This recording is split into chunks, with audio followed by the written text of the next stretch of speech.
हाँ जी दोस्तों, नमस्कार। उम्मीद है सब लोग ठीक होंगे। तो दोस्तों, जैसे कि आपको पता है कि अपने बाज़ार पूरे पूरे बुल रन में हैं और बहुत ज़्यादा तेज़ी से हैं। स्पेशली जब से इलेक्शन के रिजल्ट्स आए हैं पिछले दिनों, तो बाज़ार को कहीं ना कहीं कंफर्मेशन ये मिल गई है कि भैया आने वाले 2024 के जो नतीजे हैं वो कहीं ना कहीं मोदी सरकार के आसपास ही रहने वाले हैं। ठीक है ना। तो अब क्या समझने की कोशिश करते हैं कि मंडे को, मतलब कल जब बाज़ार खुलेगा तो किस तरीके से ये आगे लेगा। अभी मैंने आपके सामने दो लाइनें लगभग लगभग प्लॉट करके रखी हैं। एक 44,000 रुपये के आसपास जो हमको बहुत बड़ा सपोर्ट नज़र आता है, और एक लगभग लगभग 45, ये 48,195 कुछ ऐसे की ये डील नज़र आ रही है जहाँ पे इस समय ये खड़ा है। ठीक है। अब हम समझेंगे सर को कि सर क्या कहना चाह रहे हैं, और फिर देखते हैं आगे कि सर इसमें क्या बताएंगे और किस तरीके से हमें ये समझना चाहिए और आगे इस चीज़ को हम किस तरीके से लेके चले। सर जो जो बताएंगे हम उसके साथ घनश्याम जो जो जिस तरीके से बताना चाह रहे हैं उसको यहाँ समझने की कोशिश करेंगे पूरे प्लॉटिंग को, और फिर आगे चलते हैं। इसे पूरा पूरा यहीं पे मैं आपको समझाऊंगा कि इस तरीके से हम किस तरीके से जा सकते हैं आगे। 8,143 की, और इस वीक में बैंक निफ्टी ने 880 पॉइंट ऊपर जाके क्लोज किया। और बैंक निफ्टी देखिए, जब से ये फ्लैग पैटर्न ब्रेक किया, जो कि ऑलरेडी मैंने आप लोग को बताया था कि ये फ्लैग पैटर्न जो बन रहा है 44,055 के ऊपर बैंक निफ्टी का। ये देखो, जैसे मैं आपको दिखाया, ये 44,000 रुपये के आसपास एक पैटर्न बन चुका था। यहाँ पे आप ये देखो, एक तरीके से यहाँ पे इसने एक स्टे लिया, मतलब कि थोड़ा रेस्ट लिया, और यहाँ पे इसने थोड़ा सा टाइम बिताया। टाइम बिताने के बाद थोड़ा सा नीचे भी गया, लेकिन वापस रिकवरी करके ऊपर आया। और फिर यहाँ से इसने जो चाल ली, क्योंकि उसके बाद आप ये देखो, ये जो रेड और ग्रीन लाइन है, ये क्रॉस ओवर की लाइनें मैंने लगा रखी हैं। तो जब ये लाल वाली ने यहाँ पे, मैं आपको ये लाइन हटा के भी दिखा देता हूँ एक बार, ये, तो जब ये यहाँ पे आप ये देखेंगे ना, इसने वीकली का मेरा लगा हुआ है इस समय, तो वीकली में जब ये लाल वाले को कोर्स साइड करके हरे वाला ऊपर निकला, मतलब कि जब ये क्रॉस ओवर हुआ, तो यहाँ से कंफर्मेशन आ गई कि भाई अब बाज़ार तेज़ी से है। और आप ये देखो, ये जो हमारी आप देख रहे हैं लाइन, ये बेसिकली आपको पता है, मैंने आपको पहले ही बता रखा है कि हमारी ईएमए लगी है 5 और 20 नंबर की। तो ये पूरी कंफर्मेशन यहाँ से निकल के आ रही थी कि भाई अब ये इसे तोड़ेगा और आगे निकलेगा। और सर ने भी कंफर्म करा है कि यहाँ पे इसने रेस्ट लिया है, रेस्ट लेके ही आगे निकला है। आगे समझने की कोशिश करते हैं कि आगे उनको क्या नज़र आ रहा है, और हम इस तरीकों को किस तरीके से आगे समझें और लेके चलें आगे। फ्लैग पैटर्न का ब्रेकआउट हुआ, उसके बाद वीकली चार्ट पे कंटिन्यू दिखेंगे तो ये वाला जो है मेरे ख्याल से लगभग 750 पॉइंट है, ये वाला शायद 2240 पॉइंट के लमसम है, और ये वाला 800। तो यहाँ से अगर आप देखेंगे तो लगभग लगभग बैंक निफ्टी ने 3800 पॉइंट से ज्यादा का मूवमेंट यहाँ पे वन वे मूवमेंट दिया है। वन वे 3800 पॉइंट का मूवमेंट यहाँ पे वीकली चार्ट पे मिल गया। हाँ, यहाँ पे जरूर 47,000 के आसपास में इसने थोड़ा सा होल्ड किया था, जो कि मैंने बताया था कि 47,200 से लेकर के 47,220 से लेकर के 47,333। इसमें क्या है ना, जब ये यहाँ से चलना शुरू हुआ ना, तो ये देखो, ये नॉन स्टॉप रैली चाहिए। 44,000 से शुरू होकर लगभग लगभग 48,190 140 के आसपास इस समय खड़ा हुआ है। ठीक है। तो आप ये हिसाब लगाओ, लगभग लगभग 35-3800 के जो पॉइंट्स हैं वो निकल के आते हैं। और उसके अलावा मैं आपको बता दूं, एक ये सपोर्ट भी खड़ा हुआ है जहाँ पे दोनों कैंडल इस लोगों ने इन्होंने आगे लगाई है, 46,232 वाला, जिसकी सर बात कर रहे हैं। 47,000, 47,200, 47,800, ये एक लेवल होगा फिर से एक सपोर्ट का। और उसके अलावा अगर ये जो कैंडल आप देख रहे हैं 47,204 रुपये वाली, ठीक है ना, जो ये गैप नज़र आ रहा है यहाँ पे 47,250, 230, ये जो एक गैप है ना, मैं एक छोटी सी लाइन लगा देता हूँ आपको यहाँ पे। तो यहाँ से बेसिकली ये ऑल्ट जे में लगा रहा हूँ, तो एक ये जो लाइन है ना, ये एक और सपोर्ट का काम करेगी अगर ये टूट के यहाँ आता है तो, क्योंकि इसका यहाँ पे एक लोअर टूटेगा, उसके बाद इस तरफ ये आने की कोशिश करेगा। तो आगे समझते हैं इसमें क्या बताना चाह रहे हैं, समझते हैं इसे और आगे लेके चलते हैं।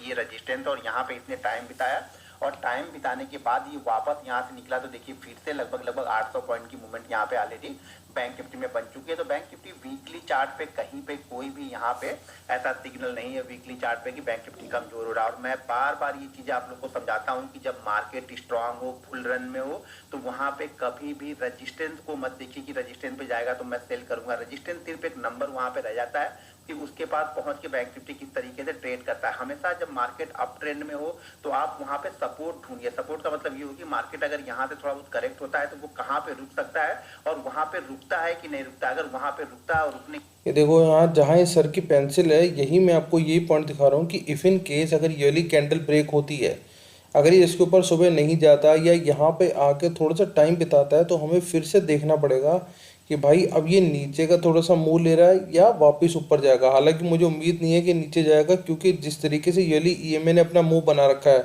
ये बहुत ज़्यादा स्ट्रांग है ईएमए। देखो अब ये चढ़ते की तरफ है, ठीक है ना। एक ये मूवमेंट है, अब ये देखो बिल्कुल चढ़ते की तरफ है। हालांकि थोड़ा बहुत स्लो डाउन हुआ है। कर्व, आप कर्व को समझो कि कर्व क्या बताना चाह रहा है। ये जो कर्व है ना, इससे ज़्यादा स्ट्रांग कर्व इस समय यहाँ पे है ये। के बाद फिर से वो ब्रेकआउट करता है तो आप वहां पे उसको बाइंग करने की सोचिए, ना कि बैंक निफ्टी को ऑल टाइम हाई पे। वो बिल्कुल सही बात है भैया, बाय करने की सोचो, अभी शॉर्ट करने का तो सोचो ही मत। जब जबरदस्ती सेल करेंगे ना, होता क्या है ना, जब मार्केट नीचे जाता है तो सब लोग बाइंग बाइंग ढूंढते हैं। जब मार्केट ऊपर की साइड में जाता है तो सब यहाँ पे सेल, हर जगह पे सेल पॉइंट, हर जगह पे सेल पॉइंट। तो आप ट्रैप हो जाओगे और बहुत बुरी तरह से ट्रैप होगे। तो इसलिए बोलता हूँ कि जब मार्केट का ट्रेंड हो तो ट्रेंड की साइड में अगर ट्रेड करोगे तो पैसा बहुत अच्छा बनेगा। आप ये समझो ना कि भाई अगर कोई चीज़ नीचे की तरफ जा रही है या ऊपर की तरफ जा रही है, आप उसके उल्टे खड़े हो जाओ जाके, अब वो आपको क्या पता कि कितनी ऊपर जाएगी या कितनी नीचे जाएगी, तो वो आपको डबल नुकसान देगी। आपको मेंटली भी परेशान करेगी और पैसे से तो आपको परेशान करेगी करेगी। तो अभी हमने कहीं भी इस तरीके का सिनेरियो, आप ये देखो वीकली चार्ट लगा, कहीं ये नहीं नज़र आ रहा कि भाई उसमें कहीं भी वीकनेस नज़र आ रही हो। वीकनेस वाला तो कभी मुद्दा ही नहीं है सर। हाँ, कभी कभी होगा, एक दिन ऐसा आएगा कि आपका एसएल आएगा, लेकिन वो छोटा एसएल कभी भी लेके जाएगा। लेकिन उसमें आप 10 में से 8 बार पैसे लेके जाओगे, 2 बार ही पैसे आपके या 1 बार ही पैसे आपको जाएंगे। लेकिन वो भी तभी करना है जब सपोर्ट के पास जब नीचे आता है, नीचे आके सपोर्ट लेके वापस ब्रेकआउट करे तभी हमें बाई करना है। ऐसा नहीं कि यहाँ से कंटिन्यू नीचे आए तो हम यहाँ पे घुस जाएंगे। अब यहाँ पे वीकली चार्ट पे बैंक निफ्टी के लिए सपोर्ट क्या हो गया, सपोर्ट ये वाला जोन ये निकाल नहीं पा रहा था, करीब वहां पे 4 से 5 दिन बिताया बैंक निफ्टी ने। ये जोन अब स्ट्रॉन्ग सपोर्ट है। ये आपको बताया था जो ये 47,000 वाला, ठीक है ना, यहाँ पे आके ये रुक रहा था और उससे पहले यहाँ रुका हुआ था, 40,000 पे रुका हुआ था। अब ये एक एरिया सारा सपोर्ट का बन गया, 46,200, 47,800, 47,300, ये सारा का सारा सपोर्ट एरिया है। ये देखो ये यहाँ पे एक बड़ी बड़ी कैंडल्स आ रही हैं, ये जो कैंडल है देखो इसको तोड़ के ही वो आगे निकला है। तो ये जो सारा एरिया है ना, ये सपोर्ट का एरिया है, ठीक है। ये सारा का सारा एरिया जो है सपोर्ट का ही एरिया है। जो नया बायर इस जोन को हमेशा ढूंढता रहेगा। जब बैंक निफ्टी इस जोन के आसपास कहीं पर भी आएगा और वहां पे सपोर्ट लेता हुआ दिखेगा, नया बायर यहाँ पे एंट्री हो जाएगा। देखिए सेलर हर जगह पे उनको लगेगा अब गिरेगा अब गिरेगा, हर जगह पे सेलर तो मिलते जाएंगे। 48,000 पे भी होंगे, जो कि अब मंडे के सेशन में हुआ, अगर 48,000 के ऊपर ही बना रहेगा तो वो लोग भी यहाँ पे अपनी पोजीशन कट करेंगे और मार्केट वापस ऊपर की साइड में जाएगा। लेकिन हाँ, यहाँ पे बहुत जल्दी जगह पे आके कोई बड़ी क्वांटिटी बाय, मैं बार बार बोल रहा हूँ, जहां पे मार्केट ब्रेकआउट देता है ये बड़ी क्वांटिटी यहाँ पे बाइंग की जाती है। जैसे मार्केट ने ये ब्रेकआउट दिया तो मार्केट यहाँ पे बड़ी क्वांटिटी लोग बाइंग करेंगे। जैसे 47,222 और 300 के बीच में से 4-5 दिन बिताया, यहाँ पे बड़ी क्वांटिटी। अब इस फ्लो में बड़ी क्वांटिटी कभी बाइंग, क्योंकि क्या होता है फ्लो में चलेगा, हो सकता है यहाँ पे 200-300 पॉइंट का करेक्शन भी आए तो आप डर जाओगे। तो फ्लो में नहीं बाइंग करो। जब चल रहा है, जहाँ पे आपने ब्रेकआउट लिया है, वो मोमेंटम जो चल रहा है उस मोमेंटम का पूरा मजा लीजिए। लेकिन अप साइड में जाकर के हमेशा, जैसे मान लीजिए कल बैंक निफ्टी 48,000 के आसपास कहीं पे खुलता है, थोड़ा बहुत टाइम बिताता है और उसके बाद निकलता है, फिर छोटी क्वांटिटी यहाँ पे ऐड कर सकते हैं। छोटी क्वांटिटी, नई क्वांटिटी जिन्होंने इंट्राडे के लिए ट्रेड करना है वो आगे मैं बताऊंगा, तो वहां पे हम देख सकते हैं कि किस तरह की मूवमेंट वहां पे हमें। और अभी जो है ना, मतलब बाजार इस कंडीशन में आ चुका है, ये हम लोग को लगने लग गया है कि भाई अभी पता नहीं क्या रैली और कितना बचा हुआ है, ठीक है ना। तो अभी हम इसे बिल्कुल आंख बंद करके इसमें बाइंग नहीं कर सकते, क्योंकि सर भी यही कहना चाह रहे हैं कि भैया आप अगर ये यहाँ से थोड़ा सा आके रेस्ट लेता है तो आपको उस रेस्ट का देखना पड़ेगा कि ये कितना रेस्ट ले रहा है। क्योंकि अगर तो यहीं पे आके कंसोलिडेट हो रहा है तो बात अलग है। कंसोलिडेशन इफ इन केस नहीं लेता, थोड़ा फ्री फ्लो रहता है, तो आपको हो सकता है कुछ ना टाइम यहाँ रुकना पड़े। नहीं है ये बस इसी को मोमेंटम को आपको कैच करते रहना है, और जिसके पास पोजिशनली होगा वो अपना स्टॉप लॉस जरूर ट्रेल करेंगे लोग यहाँ पे। और ये ध्यान रखिएगा, सेलर एग्रेसिव सेलर तभी एक्टिव होंगे जब बैंक निफ्टी इस रेंज के नीचे आके बस। तो जब ये 47,000 तोड़ देना, मतलब ये वाला सारा भाग जब तोड़ दे, इसके बाद तो समझना कि भैया अभी सेलर्स एक्टिवेट होने जा रहे हैं, यहाँ पे सेलर एग्रेसिव होके आएंगे, नहीं तो ये बायर के कंट्रोल में ही अभी रहेगा। और अभी ये ऊपर ही है, क्योंकि इससे ऊपर है ना। चार्ट को देखिए, HDFC bank, ICICI bank, axis bank, SBI, इनके चार्ट क्या बोलेंगे, चार्ट पे आप नजर बना के रखिए। जब तक इनके चार्ट को नहीं देखेंगे ना आप बैंक निफ्टी। और आपको पता है कि हमेशा बैंक निफ्टी जो है बड़े बैंकों के साथ चलती है, तो बड़े जो बैंकर्स जितने भी उन सबको सामने लगा के रख लो। अगर वो स्ट्रांग है तो भैया बैंक निफ्टी भी ताजी ताजी खड़ी रहेगी, स्ट्रांग खड़ी रहेगी। इसके बारे में अगर अपॉर्चुनिटी मिलती है तो बाइंग कीजिए, अगर आप सेलर है तो शांति से बैठे रहिए, आपको भी मौका मिलेगा, लेकिन इंतजार करना पड़ेगा। अभी ये बायर के कंट्रोल में यहाँ पे चल रहा है। तो डेली चार्ट में देखिए, डेली चार्ट में देखिए इसी रेंज के आसपास इसने आगे 1 2 3 4 5 6 7 दिन यहाँ पे रुका, उसके बाद फिर से ये ब्रेकआउट करके 800 पॉइंट ऊपर साइड में जा चुका है। तो अब हम 15 मिनट के चार्ट पे चलते हैं और देखते हैं कि और इसी तरीके से अगर हम इसका चार्ट चेंज करते हैं ना, तो मान लो वेटिंग इधर से 1 घंटे में आ जाऊँ अगर मैं, तो इसमें भी अगर आप आ जाओ ना, तो एक सेकंड भाई, क्या करना चाह रहा है।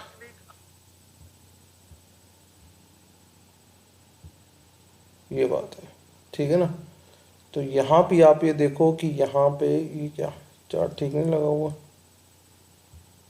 ठीक हो जाओ भाई। ये रहा, ये देखो यहाँ से काटा है 47,000 से, यहाँ 1 घंटे का काट के ना ये ऊपर चला गया, यहाँ पे चार्ट बना हुआ था, ठीक है ना।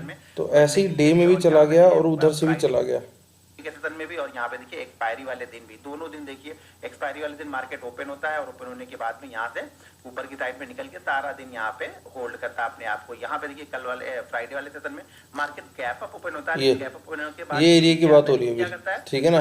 और उसके बाद सीधा ये ऊपर की तरफ खींच के ले जाता है। तो मोटा मोटा आपको स्टे करना है इसके साथ और रुकना है, अभी देखना है, समझना है कि भैया इसके अंदर क्या निकल के आ रहा है। क्योंकि यहाँ पे क्या है, 1 घंटे का चार्ट मैंने लगा रखा है अभी, तो आप इसको सिर्फ इस एरिया को देखो, कल सुबह ये खोल के कहाँ तक जाता है और हमें क्या लग रहा है कि यहाँ पे स्टे करेगा नहीं करेगा। लेट्स सी, देखना पड़ेगा, क्योंकि अभी बायर्स पूरे पूरे एक्टिवेट हैं, तो सेलर का तो कहीं से अभी कोई सिस्टम नज़र नहीं आ रहा। तो बाकी अब कल सुबह एक बार फिर से मिलेंगे, देखेंगे मार्केट क्या करता है 9:30 पौने 10 बजे। तो एक बार खुल जाए फिर देखते हैं सस्टेन करता है, कहाँ तक सस्टेन करता है, फिर उसके बाद ही अगली जो सिचुएशन बनेगी उसके बाद ही बाय या सेल निकलेगा, जो भी निकलेगा, है ना। पर अभी तो ये पूरा पूरा बाय के साइड में ही खड़ा हो रहा है। तो ऑल द बेस्ट दोस्तों, मिलते हैं दोबारा, थैंक यू।